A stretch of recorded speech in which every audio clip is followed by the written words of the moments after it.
Hemos venido tratando algunos temas del pensamiento de nuestros pioneros, los fundadores de la Iglesia Adventista del Séptimo Día. Lo que hemos tratado de presentar es lo que ellos pensaron, lo que ellos creyeron.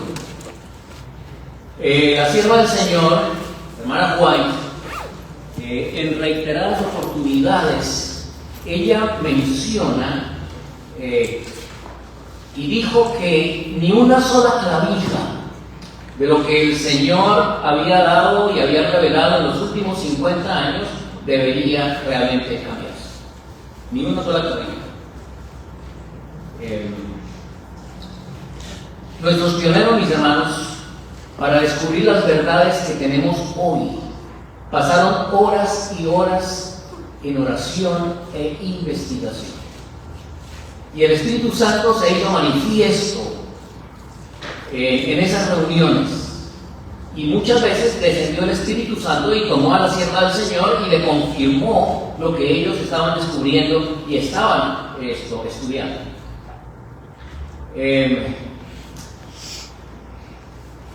Y es muy interesante que la Iglesia Adventista, aparte después de 1944, realmente fue una vertiente espiritual y religiosa que se apartó de una manera bastante notoria de la corriente de la Main Street de las organizaciones religiosas de su tiempo. Y nosotros vemos cómo el Señor trajo a colación muchas de las doctrinas extraordinarias que hoy tenemos y que son particulares y que son exclusivas, diríamos, de la Iglesia Adventista. Por ejemplo, la promesa de los 2300 días, la del santuario, el juicio investigador, el santo sábado, el estado de los muertos, tantas verdades fundamentales que el Señor trajo y que realmente se apartaron totalmente del pensamiento religioso hasta ese momento. Y entre las cosas que nuestros pioneros no quisieron, se dieron cuenta de que estaban equivocados, fue en cuanto al aspecto de la deidad, aspecto de la Trinidad.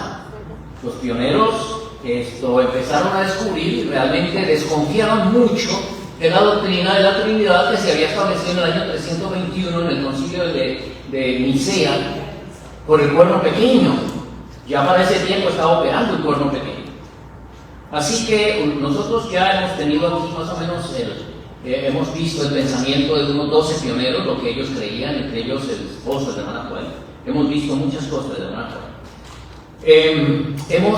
La última vez que prediqué aquí mencioné 62 textos en los cuales se apoyaban los pioneros para defender su postura de que Cristo es verdaderamente el Hijo de Dios.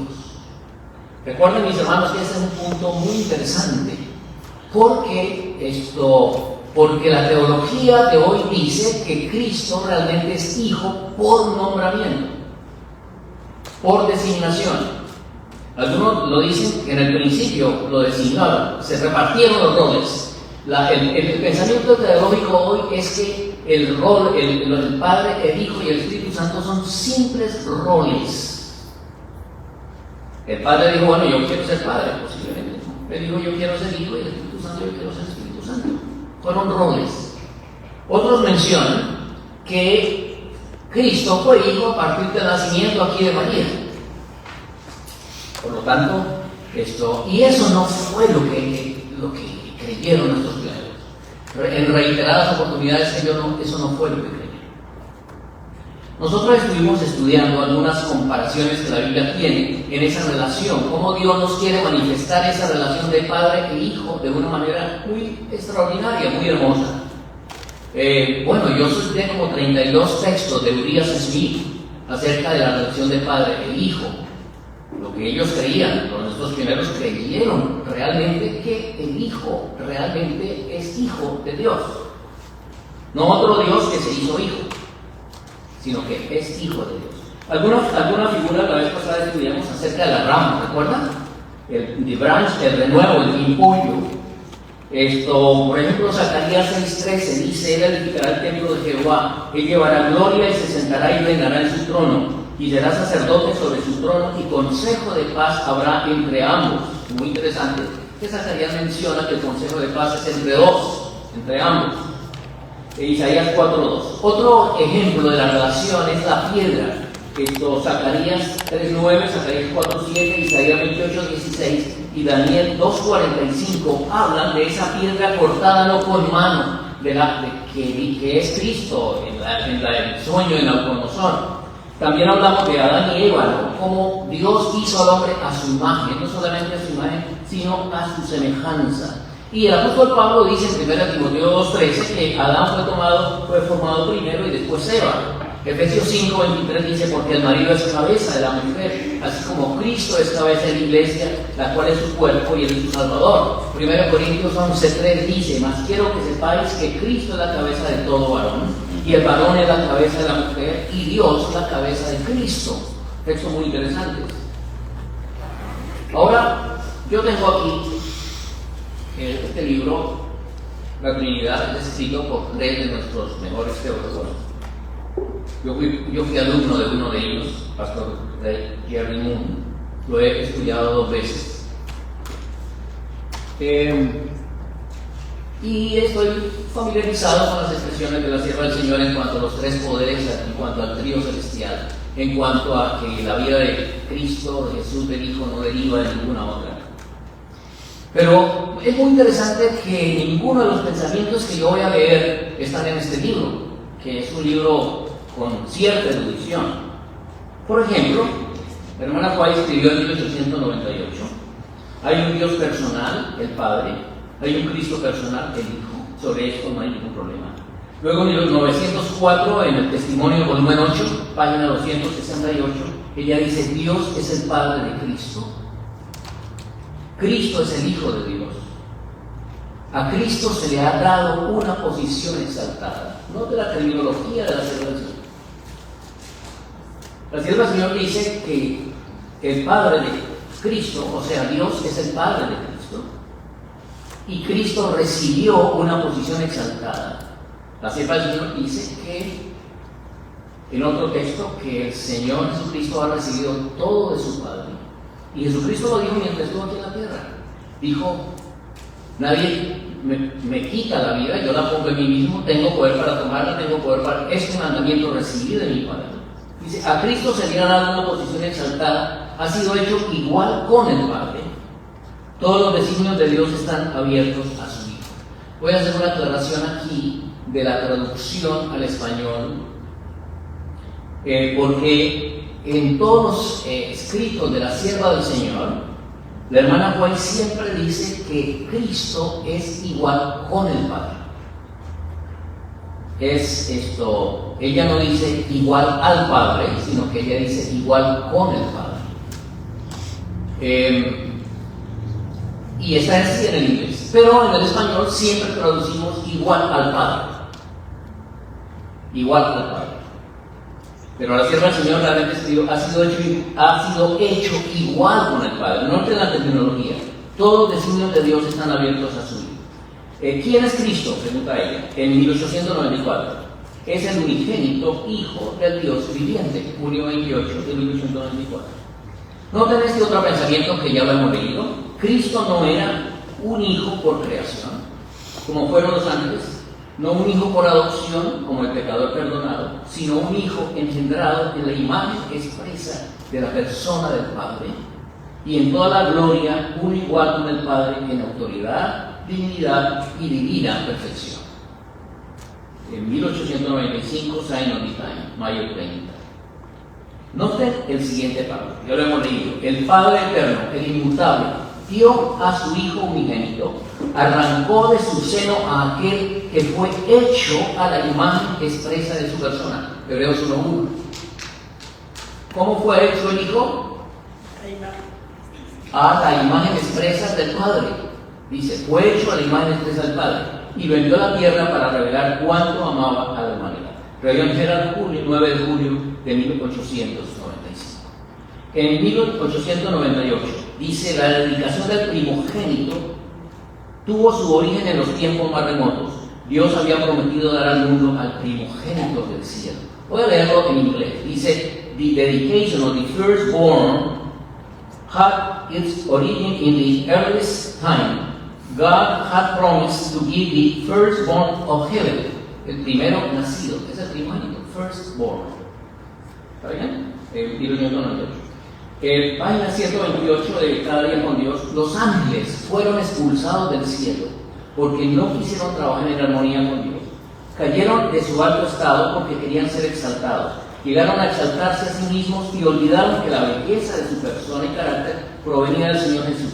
Los ángeles caídos quisieron oscurecer este hecho, que Cristo era el Hijo unigénito de Dios, y llegaron a considerar que no debían consultar a Cristo.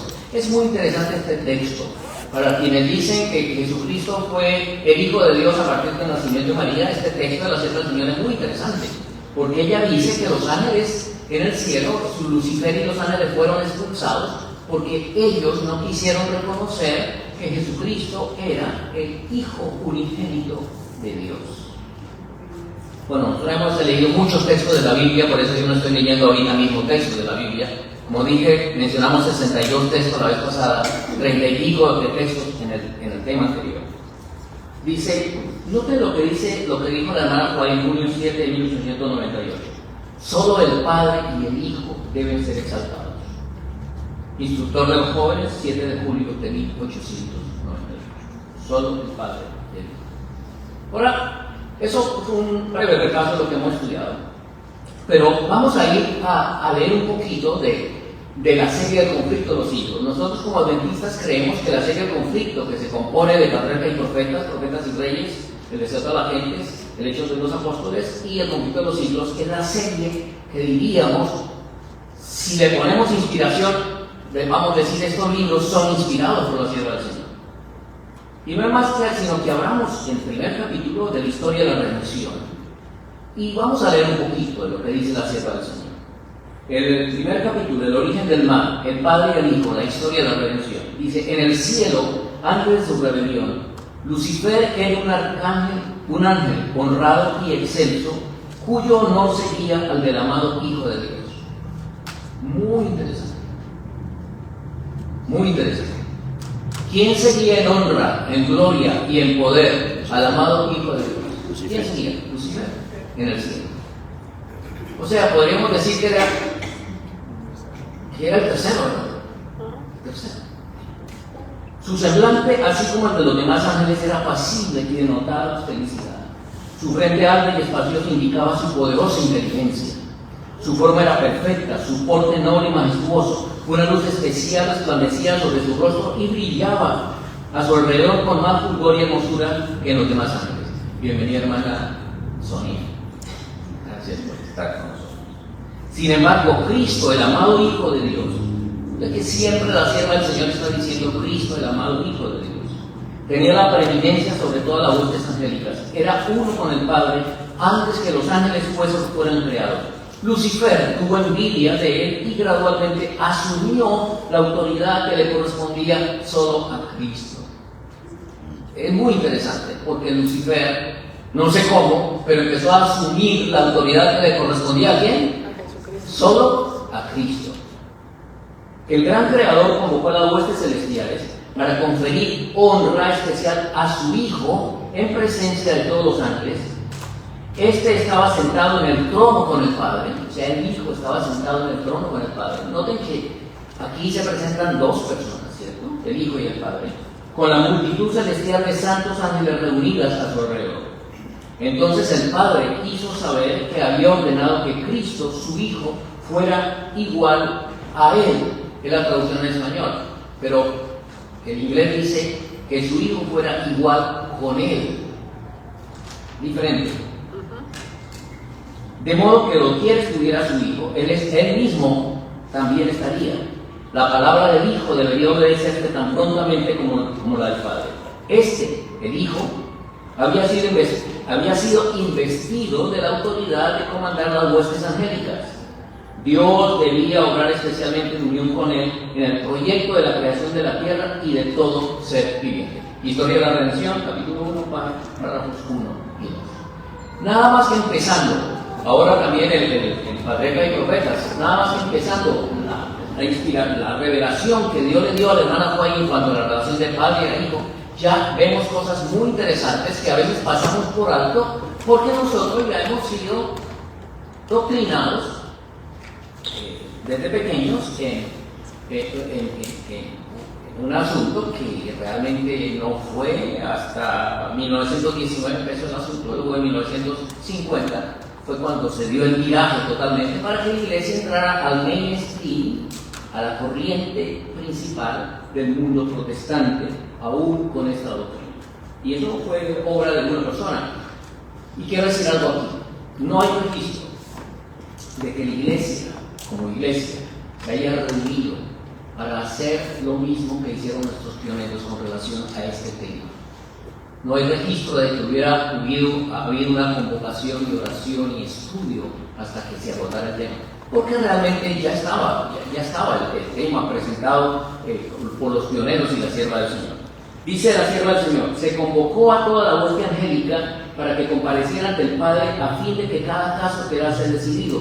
Satanás manifestó con osadía su descontento porque Cristo había sido preferido antes que él. Se puso de pie orgullosamente y sostuvo la idea y sostuvo que debía ser igual a Dios y participar en los concilios con el Padre y comprender sus propósitos.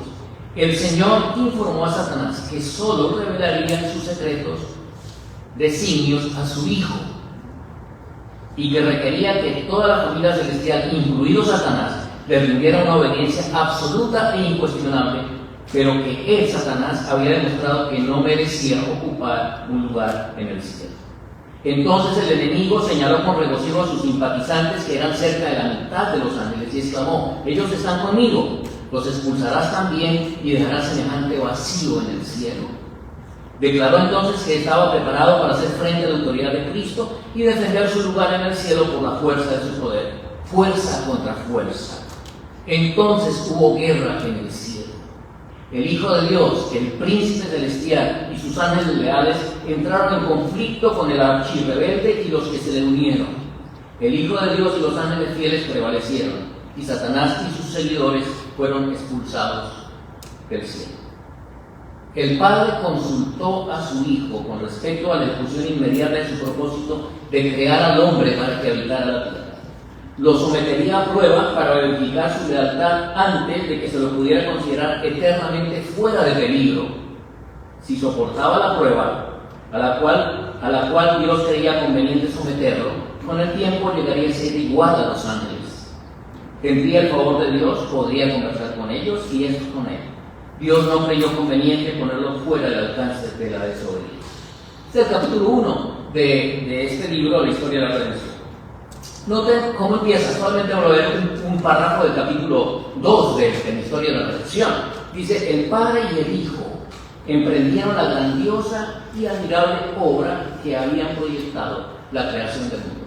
¿Quiénes empezaron la gran obra de crear este mundo y todo lo que iban a hacer? ¿Quiénes? El Padre y el Hijo. El Padre y el Hijo. El Padre y el Hijo emprendieron la grandiosa y admirable obra que habían proyectado, la creación del mundo. La tierra que salió de las manos del Creador era sumamente hermosa.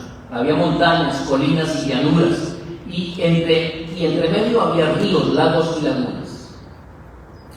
Después de crear la tierra y los animales que la habitaban, el Padre y el Hijo llevaron adelante su propósito ya concebido antes de la caída de Satanás, de crear al hombre a su propia imagen.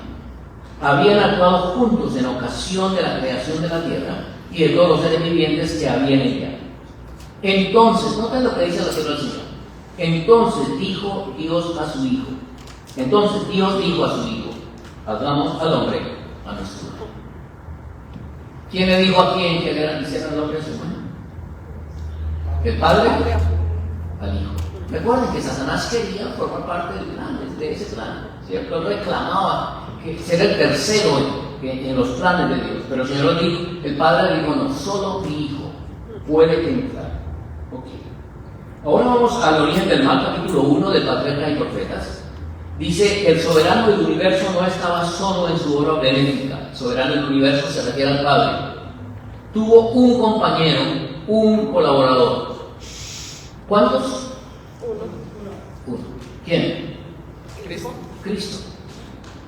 Eso es lo que está diciendo la sierva del Señor. Yo estoy leyendo el libro de Isaías. Dice, tuvo un colaborador que podía apreciar sus designios y que podía compartir su regocijo al brindar felicidad a los seres creados. Y luego ya dice, en el principio del verbo, etcétera, etcétera, etcétera. Cristo, el verbo, el unigénito de Dios, era uno solo con el Padre eterno, uno solo en naturaleza, en carácter y en propósito. Era el único ser que podía penetrar en todos los designios y fines de Dios. ¿Quién era el único ser que podía penetrar en los designios de Dios? Cristo. El único. ¿Qué es único? Uno solo. Okay, muy bien. Dice, no había nota discordante que perturbara las armonías celestiales, pero se produjo un cambio en ese estado de felicidad. Uno que permitió la libertad de Dios que Dios le había otorgado a sus criaturas. El pecado se originó en aquel que después de Cristo había sido el más honrado por Dios y que era el más exaltado en poder y en gloria entre los habitantes del cielo. Lucifer, el hijo de la mañana, era el principal de los querubines cubridores, santo e inmaculado. Muy bien. Y dice, y codiciando la gloria con que el Padre había investido a su Hijo, este príncipe de los ángeles aspiraba al poder que únicamente pertenecía a Cristo. Voy a ir resumiendo porque quiero entrar en otro aspecto. Dice el Rey del Universo, más adelante, la sierva del Señor, en el capítulo 1 del Patriarca y Profetas, el Rey del Universo convocó a las huestes celestiales a comparecer ante él, a fin de que en su presencia él pudiese manifestar cuál era el verdadero lugar que ocupaba su Hijo y dar a conocer cuál era la relación que él tenía con todos los seres creados. El Hijo de Dios compartió el trono del Padre y la gloria del Señor eterno que existía por sí mismo cubrió a ambos. Ante los habitantes del cielo reunidos, el Rey declaró que ninguno, excepto Cristo, el Hijo unigénito de Dios, podía penetrar en la plenitud de sus designios y que a éste le estaba encomendada la ejecución de los grandes propósitos de su voluntad. Bien claro está diciendo aquí la separación. Voy a ir más adelante. Dice, pero aunque la palabra de Dios se refiere a la humanidad de Cristo, mientras estuvo en la tierra, también habla decididamente acerca de su preexistencia. La palabra verbo existía como un ser divino, como el mismo eterno Hijo de Dios, en unión con su Padre y siendo uno con Él. Desde la eternidad se constituyó en el mediador del pacto. Es muy interesante que la hermana Juan tiene un pensamiento que leímos anoche en la reflexión del sábado con relación a los ángeles. Y es que la sierva del Señor dice que no hubo un tiempo en la eternidad que el Padre y el Hijo no estuvieran juntos. Pero ella, en el párrafo anterior, en las dos líneas anteriores, ella menciona que cuando entramos a la eternidad no hablamos de fechas. Cuando entramos a la eternidad es un periodo que no puede haber fechas, es sin fechas. No importa cuánto vayamos en el tiempo hacia atrás, en la eternidad, millones y millones y millones de millones de millones de años, siempre que el Padre y el Hijo estaban juntos. Pero, como dice la hermana Juan, como el mismo eterno Hijo de Dios, el Hijo de Dios en la eternidad junto con su Padre. Desde la eternidad se constituyó en el mediador del pacto. Cristo, el Verbo, el unigénito de Dios, era uno solo con el Padre eterno, etc. Y Hijo de Dios, hablando de sí mismo, declara: Jehová me poseía en el principio de su camino. La sierva del Señor en Proverbios capítulo 8, en Proverbios la sierva del Señor dice que lo que allí Proverbios habla de la sabiduría se refiere al Hijo unigénito. Y como ahí menciona que Jehová me poseía en el principio de su camino, ya de antiguo, antes de sus obras. Eternamente tuvo el principado, cuando establecía los fundamentos de la tierra, con él estaba yo ordenándolo todo, y fue su delicia todos los días teniendo soledad delante de él en todo tiempo. Muy bien, así que la expresión Hijo unigénito se encuentra más o menos 360 veces en los escritos de la sierva del Señor. Para nuestros pioneros, Cristo, el Hijo de Dios, era verdaderamente el Hijo de Dios. Para nuestros pioneros, cuando leían a San Juan 3:16, porque de tal manera amó Dios al mundo, que ha dado a su Hijo unigénito, para que todo aquel que en él cree no se pierda, mas tenga vida eterna. Para nuestros pioneros, para la sierva del Señor, Jesucristo era realmente el Hijo de Dios. Muy bien, vamos a ir ahora a la segunda parte de nuestro tema que quiero tocar, y es en cuanto a una muestra de esa relación y de ese plan de salvación que el Señor le mostró a Abraham. Abran sus Biblias, por favor, en el capítulo 22 de Génesis. Abran sus Biblias. Génesis 2, 22, 1 al 13. Génesis 22, 1 al 13. Y es una ilustración extraordinaria del plan de la salvación, del sacrificio del Padre al dar a su Hijo. Éxodo, Génesis capítulo 22. Vamos a leer algunos textos. Versículo 1 dice: aconteció después de estas cosas que probó Dios a Abraham y le dijo: Abraham, y él respondió: heme aquí. Y dijo: toma ahora tu hijo, tu único Isaac, a quien amas, y vete a tierra de Moría, y ofrécelo allí en holocausto sobre uno de los montes que yo te diré. Y Abraham se levantó muy de mañana y enalbardó su asno y tomó consigo 2 siervos suyos y a Isaac su hijo, y cortó la leña para el holocausto, y se levantó y fue al lugar que Dios le dijo. Al tercer día alzó Abraham sus ojos y vio el lugar de lejos. Entonces dijo Abraham a sus siervos: esperad aquí con el asno, y yo y el muchacho iremos hasta allí y adoraremos y volveremos a vosotros. Y tomó Abraham la leña y el holocausto y la puso sobre Isaac su hijo, y él tomó en su mano el fuego y el cuchillo, y fueron ambos juntos. Entonces habló Isaac a Abraham su padre y dijo: Padre mío. Y él respondió: heme aquí mi hijo. Y él dijo: he aquí el fuego y la leña, ¿a dónde está el cordero para el holocausto? Y respondió Abraham: Dios se proveerá el cordero para el holocausto, hijo mío. E iban juntos. Y cuando llegaron al lugar que Dios le había dicho, edificó allí Abraham un altar y compuso la leña, y ató a Isaac su hijo y lo puso en el altar sobre la leña, y extendió Abraham su mano y tomó el cuchillo para degollar a su hijo. Entonces el ángel de Jehová le dio voces desde el cielo y dijo: Abraham, Abraham. Y respondió: heme aquí. Y dijo: no extiendas tu mano sobre el muchacho, ni le hagas nada, porque ya conozco que temes a Dios, por cuanto no me rehusaste tu hijo, tu único. Entonces alzó Abraham sus ojos y miró, y aquí a sus espaldas un carnero trabado en un zarzal por sus cuernos, y fue Abraham y tomó el carnero y le ofreció en holocausto en lugar de su hijo. Y llamó Abraham el nombre de aquel lugar: Jehová proveerá. Por tanto se dice hoy: en el monte de Jehová será provisto. Realmente Jehová proveerá es Jehová Jireh. Jehová Jireh, dijo Abraham, Jehová Jireh, Jehová proveerá. Y llamó el ángel de Jehová a Abraham por segunda vez desde el cielo, y dijo: por mí mismo he jurado, dice Jehová, que por cuanto has hecho esto, y no me has rehusado tu hijo, tu único, de cierto te bendeciré y multiplicaré tu descendencia como las estrellas del cielo y como la arena que está a la orilla del mar, y tu descendencia poseerá las puertas de sus enemigos. En tus simientes serán benditas todas las naciones de la tierra, por cuanto obedeciste a mi voz.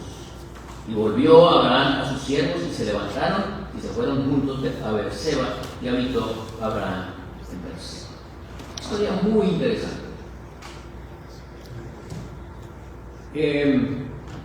Dios quería dar una visión objetiva de lo que la divinidad, lo que el cielo ha hecho por cada uno de nosotros.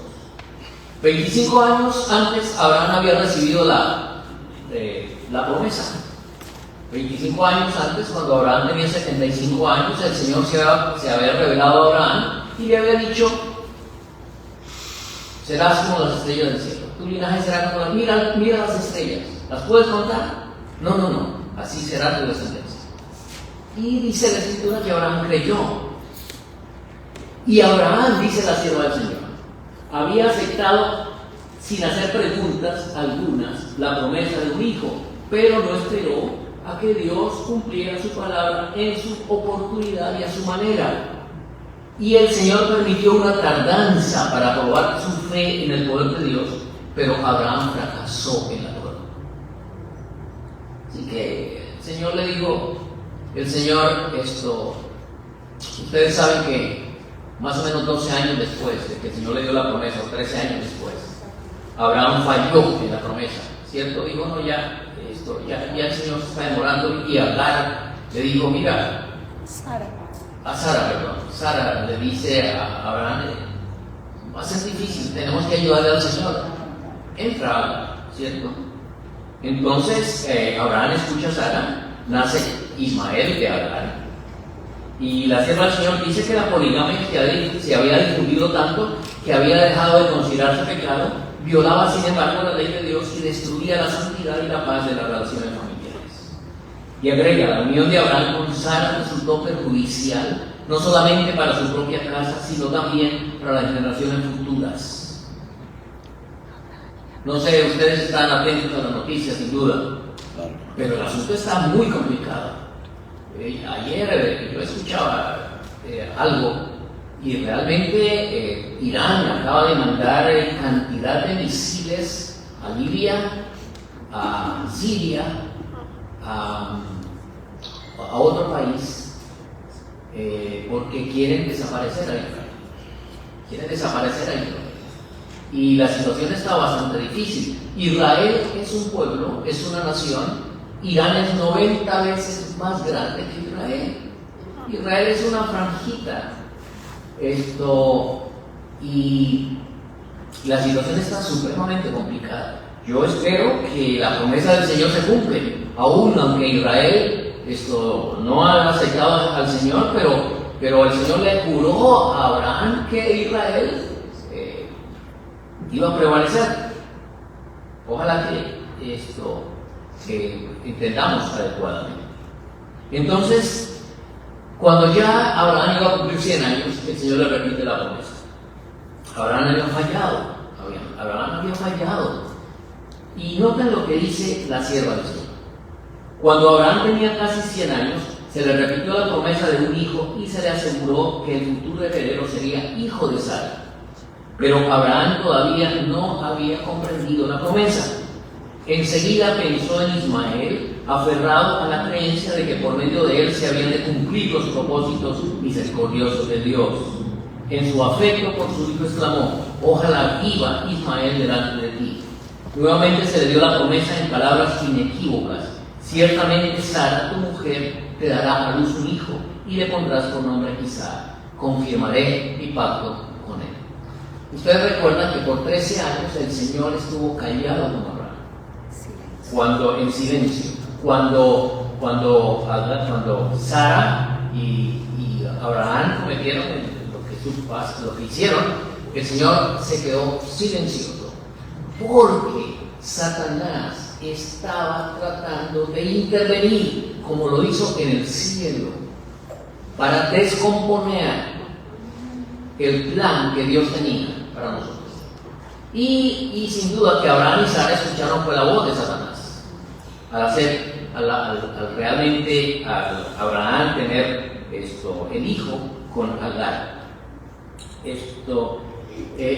Vamos a ir leyendo. Dice, el nacimiento de Isaac al traer, después de una espera de toda la vida, el cumplimiento de las máscaras de esperanza para Abraham y de Sara, llenó de felicidad el campamento. Así que Isaac nació, pero para Agar representó el fin de sus máscaras ambiciones. Ismael, ahora adolescente, había sido considerado por todo el campamento como el heredero de las riquezas de Abraham, así como de las bendiciones prometidas a sus descendientes. Ahora era repentinamente puesto a un lado, y en su desengaño madre e hijo odiaron al hijo de Sara. Satanás también se reveló del cielo y odiaba a Jesús.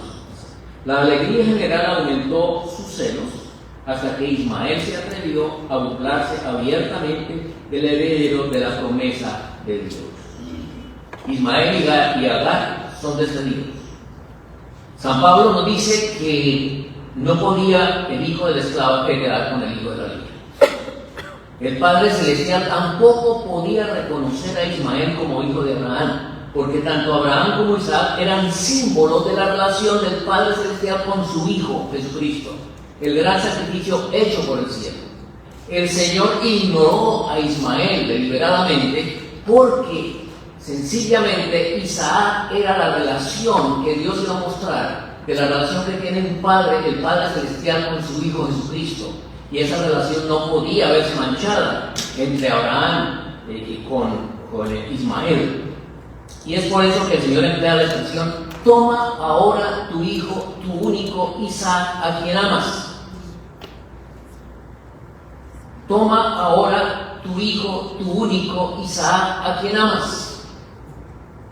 Cuando Dios entregó a Jesús, entregó a su único hijo,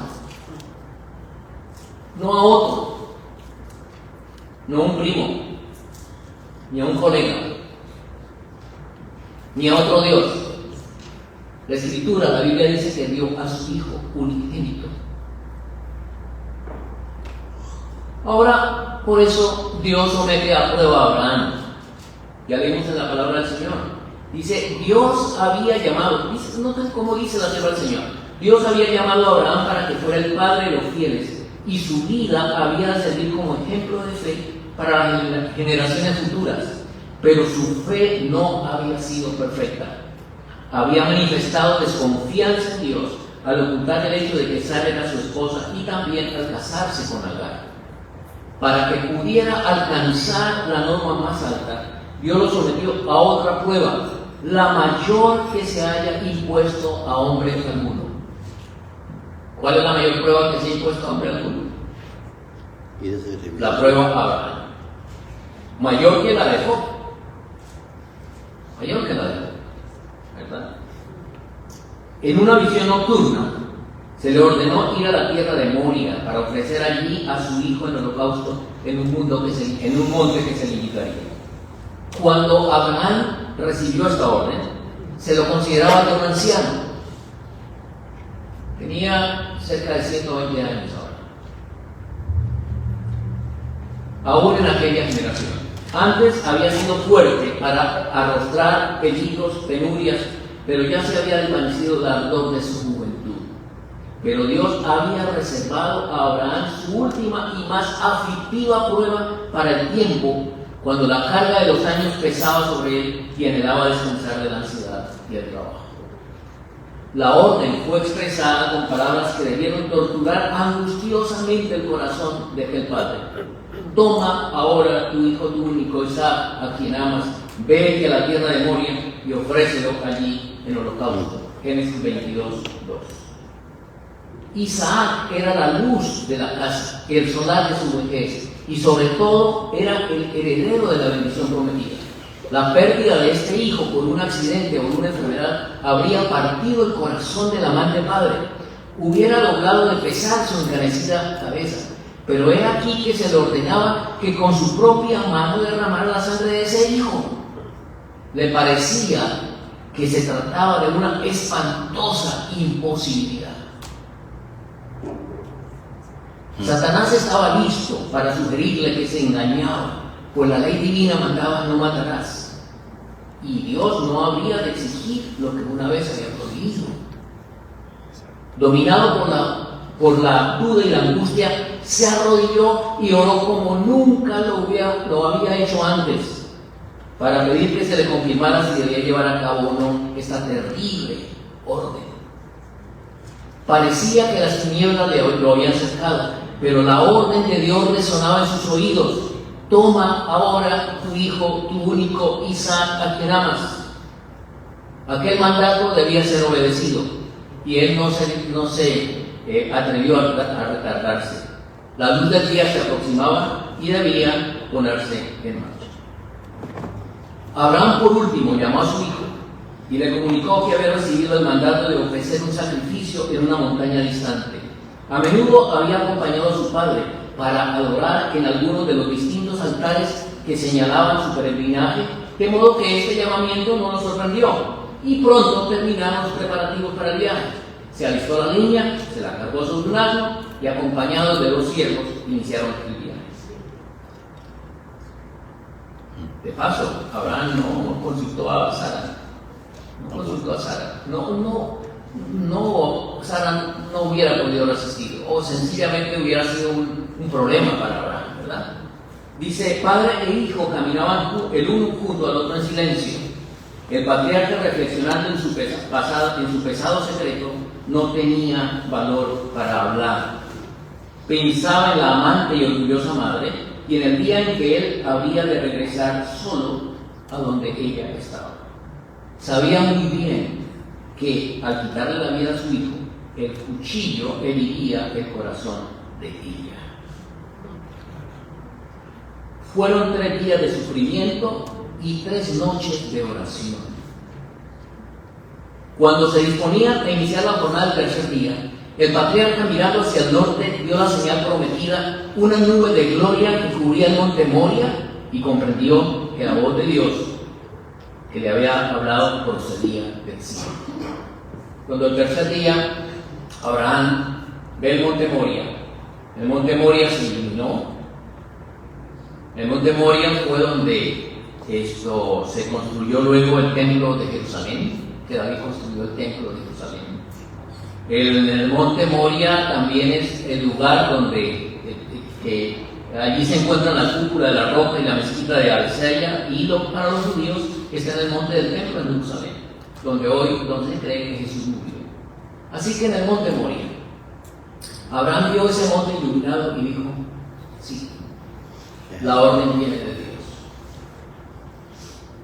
Isaac debe ser sacrificado. Y entonces Abraham le dice a sus siervos, quédense aquí. Yo voy solamente con Isaac. En el gran sacrificio de Cristo fue igual. El padre y el hijo estaban solos en ese gran sacrificio. Y entonces la leña la había traído el asno, un asno que habían traído, una mula, un asno, un caballo, no sé. Y el padre tomó la leña del asno y la puso sobre Isaac. Isaías dice que el Señor cargó el pecado de todos nosotros. Y es muy interesante que Isaac, el hijo de Abraham, el hijo único, su unigénito, fue colocado para llevar la leña. Y el padre llevó el cuchillo y el fuego, y juntos ascendieron a la cima del monte. El joven iba silencioso, deseando saber de dónde vendría la víctima, ya que los rebaños y los ganados habían quedado muy lejos.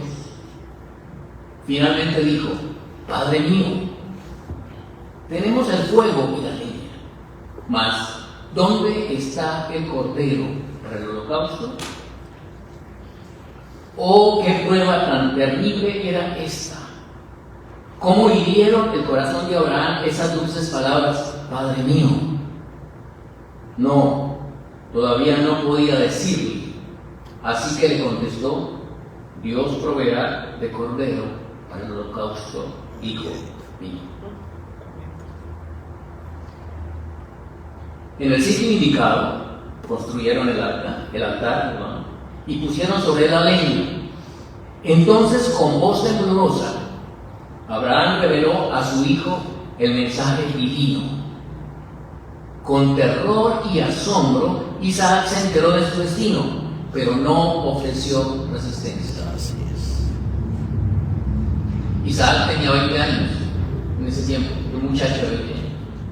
Habría podido escapar a esta suerte si lo hubiera querido. El anciano, agobiado de dolor, cansado por la lucha de aquellos 3 días terribles, no habría podido oponerse a la voluntad del joven vigoroso. Pero desde la niñez se le había enseñado a Isaac a obedecer pronta y confiadamente, y cuando el propósito de Dios le fue manifestado, lo aceptó con sumisión voluntaria. Jesús aceptó también el plan de salvación con sumisión voluntaria. Isaac participaba de la fe de Abraham y consideraba como un honor el ser llamado a dar su vida en holocausto a Dios. ¿Noten? Isaac participaba de la fe de Abraham y consideraba como un honor el ser llamado a dar su vida en holocausto a Dios. Con ternura trató de aliviar el dolor de su padre y animó sus debilitadas manos para que ataran las cuerdas que lo sujetarían al altar. Por fin se dicen las últimas palabras de amor, derraman las últimas lágrimas y se dan el último abrazo. El padre levanta el cuchillo para dar muerte a su hijo y de repente su brazo es detenido. Un ángel del Señor llama al patriarca del cielo: Abraham, Abraham. Él contesta enseguida: aquí estoy. De nuevo se oye la voz: no extiendas tu mano sobre el muchacho, ni le hagas nada, pues ya sé que temes a Dios, por cuanto no me rehusaste a tu hijo, tu único. Entonces Abraham vio un carnero a sus espaldas, trabado en un zarzal, y enseguida trajo la nueva víctima y la ofreció en lugar de su hijo. Lleno de felicidad y gratitud, Abraham dio un nuevo nombre a aquel lugar sagrado y lo llamó Jehová Jireh, o sea, Jehová proveerá. Génesis 22, 13 y 14.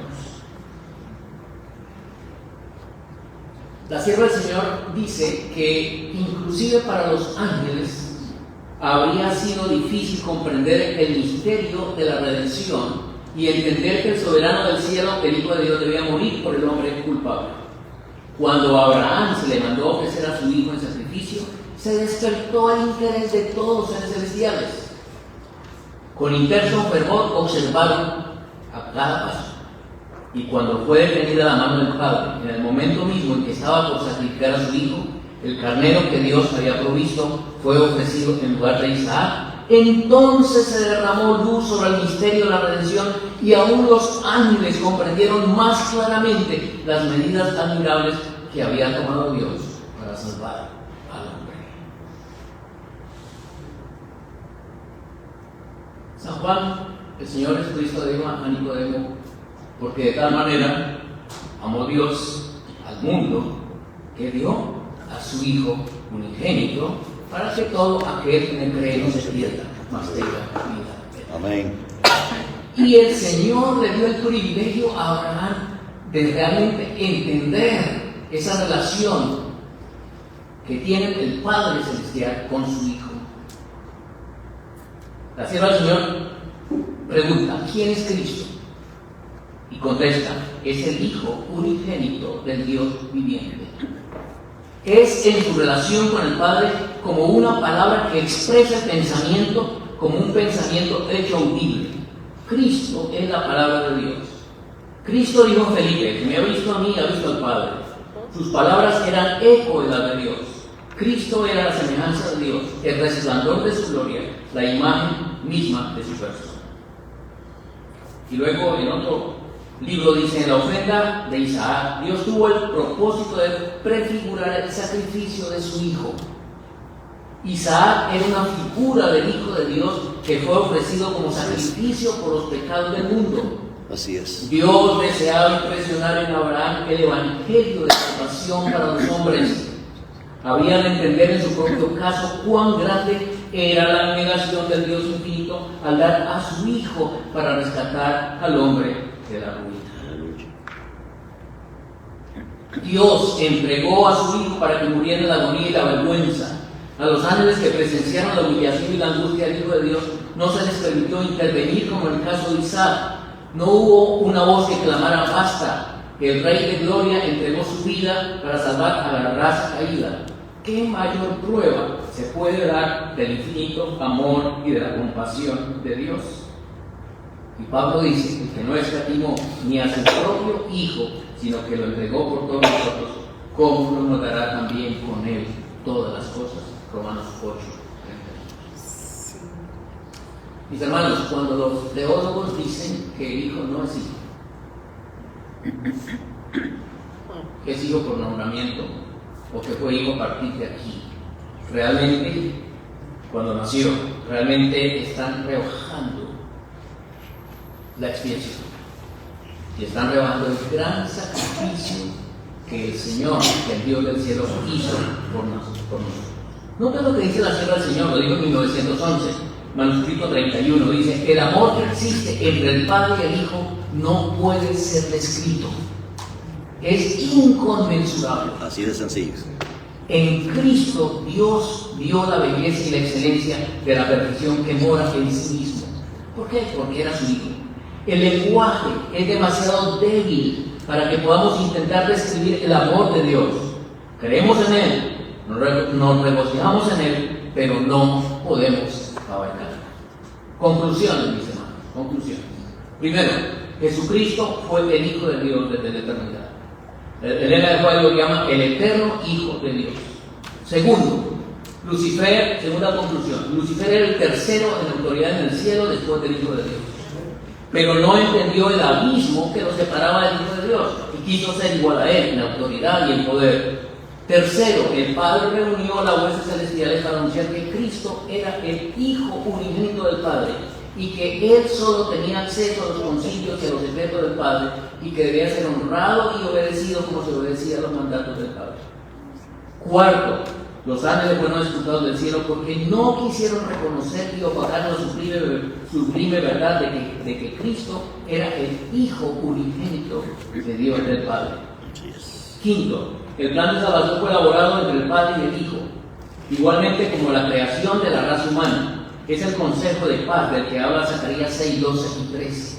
Y la hermana Joy dice que cuando Dios hizo al hombre, le dijo a Cristo, hagamos al hombre. Dice, el Padre le dijo a su Hijo, hagamos al hombre. Sexto, a Abraham Dios le dio la vislumbre del plan de la salvación, del gran sacrificio del Padre, al dar a su Hijo unigénito al mundo. Séptimo, la agonía que experimentó Abraham esos 3 días torturantes fue la agonía del Padre Celestial, pero en una extensión infinita. En esta experiencia, Abraham representa al Padre. Octava conclusión, Abraham no permitió que su siervo lo acompañara al sacrificio de su hijo. Ese cáliz fue bebido solo por el Padre y el Hijo en la cruz también. Noveno, a Isaac el tercer día le fue cargada la leña para el sacrificio, una pesada carga que hasta ahora había sido llevada por un asno. Isaías representa a Cristo. Jesús también tomó esa carga esa noche en el huerto de Getsemaní, pero una carga infinitamente mayor, el pecado de toda la humanidad. Décima conclusión, Isaac aceptó voluntariamente ser sacrificado, no fue renuente, consoló a su padre en su dolor, así como Jesús aceptó y voluntariamente se ofreció para darse por nuestra redención. Onceava conclusión, el que murió por nosotros en el Calvario fue verdaderamente el Hijo de Dios. Ese Hijo eterno de Dios Padre, no otro. Número 12, Pablo exclamó, ¿cómo escaparemos nosotros si descuidamos una salvación tan grande? Que el Señor lo bendiga. Amén.